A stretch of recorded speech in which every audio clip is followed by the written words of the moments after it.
So now we want to calculate the pH of a solution of the same concentration, except we're going to be with a different acid, in this case a weak acid.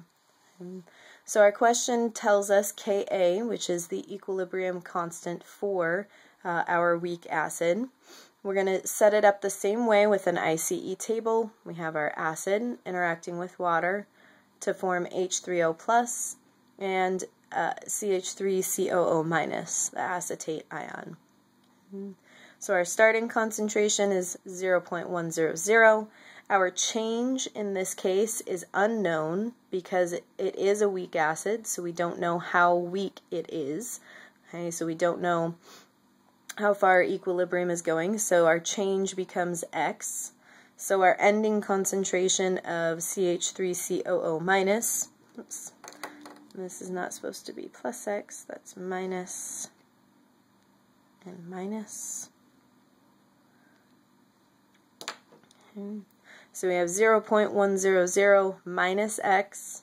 Over here we have an increase in X of H3O plus and an increase in our acetate ion of X. So what we can do now is set up our equilibrium constant expression. So we have Ka, we have our products over our reactants, and water is not included because it's a liquid.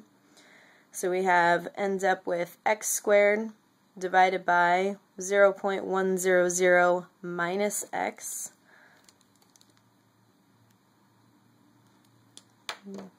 is equal to our value for Ka, which was given, of 1.8 times 10 to the negative 5. If it's not given in the problem, there is a table in your book that lists a number of Ka values. Something new from what we did last quarter is we are actually going to make an assumption to try and make our math easier, to see if we can kind of avoid using the quadratic equation. So we're going to assume that our X value is much, much less than our starting concentration.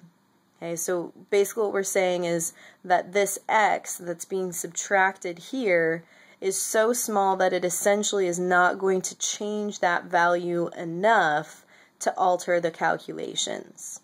So what that means is essentially this portion of the denominator goes away and we're left with x squared, still our same numerator, divided by 0.100, and that will be equal to our Ka value.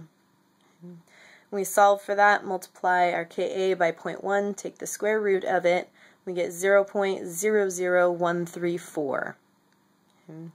Now we need to make sure that this assumption is true.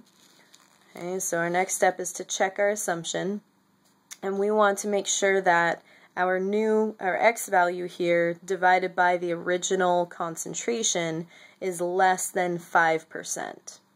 Okay, so we need this value to be less than 5% of our starting value for this to not affect our math, to this assumption to avoid the quadratic equation. So we take our value of X divided by 0.1 times 100 to get it in percent form, we get 1.34%. So we're less than 5%, so our assumption is okay, so we can continue on. If you have a value that's greater than 5%, you must solve your full quadratic. Okay. Alright, so we can now take our X value, which was our concentration of H3O plus in our ICE table, take the negative log of that 0.00134, and we end up with a pH of 2.9.